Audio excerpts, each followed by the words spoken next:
There is a specific kind of exhaustion that comes from navigating a world built on unwritten rules. It's the mental tax of maintaining fake politeness or participating in office politics simply because they are expected, despite serving no clear functional purpose.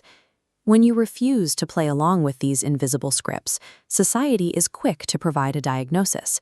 You are labeled as difficult, stubborn, or told that you simply lack the soft skills required to fit in.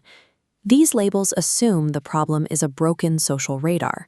However, psychologists observing these traits found that the resistance doesn't stem from an inability to perceive social cues, but from a cognitive preference for how those cues are evaluated. Data suggests that a high degree of systemic thinking naturally deprioritizes social fluff. For an analytical brain, a rule without a logical justification is treated as data noise, which makes the act of conforming feel like a betrayal of one's own reasoning. This shift in perspective transforms a perceived social flaw into a cognitive strategy. You aren't failing to meet a standard.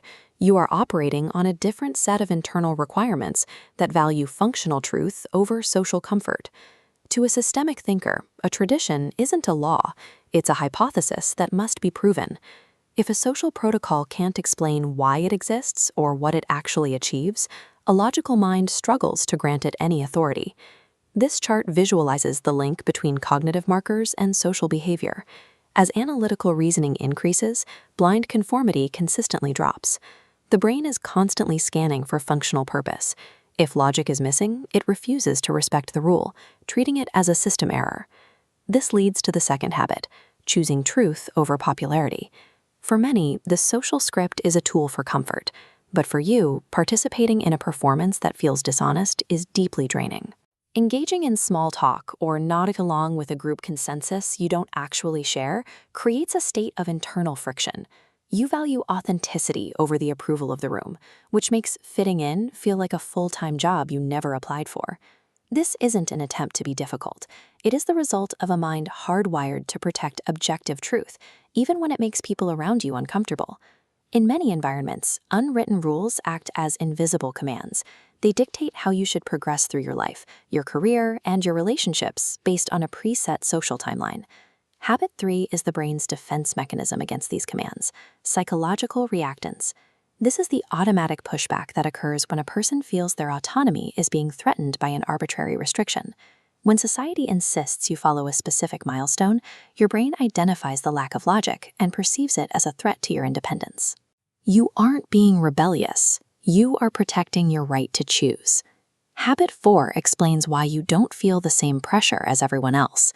Most people follow these rules out of normative social influence, a deep-seated fear that being different will lead to social exclusion. You operate on internal validation instead. Rather than checking the crowd, you process information deeply and ask if a behavior makes sense to you personally before adopting it. Standing alone in your convictions isn't a failure of social skill. It is the direct result of an analytical brain successfully overriding the biological urge to follow the herd. Navigating traditional social circles often requires altering your speech, changing your interests, and reactions to match the group. Habit 5 is the refusal to play that role. You likely feel out of place, but you accept that reality because the cost of fitting in is the loss of your own identity. For rare personalities, the cognitive dissonance of wearing a mask is physically and mentally painful. Being alone is a small price to pay for the ability to remain entirely genuine. Finally, Habit 6 shifts the focus from image to function. Much of modern etiquette is designed to maintain an appearance or signal status. You choose to ignore the image and focus on the utility. You analyze whether a system works, a question is answered, and a process is efficient, rather than worrying about how you look while doing it. This refusal to play the game is a deliberate prioritization. You are choosing real-world results over the temporary approval of a social circle. Think back to the times you were told you were too much or too difficult because you asked why instead of just saying yes. It is time to stop viewing your demand for logic as a flaw. You are living in a world that often prioritizes appearance over truth, and your brain is simply refusing to accept those terms. Nonconformity is the engine of progress. Without people who are willing to point out that an unwritten rule is illogical, systems never evolve and broken traditions never die. If this breakdown of the nonconformist brain resonated with you, subscribe to Inner Hack Lab and turn on notifications. We use real psychology to explain the mechanics of the analytical mind. Stay observant and trust your reasoning. The cognitive traits that make it impossible for you to follow an illogical rule are the exact same ones required to build a better one.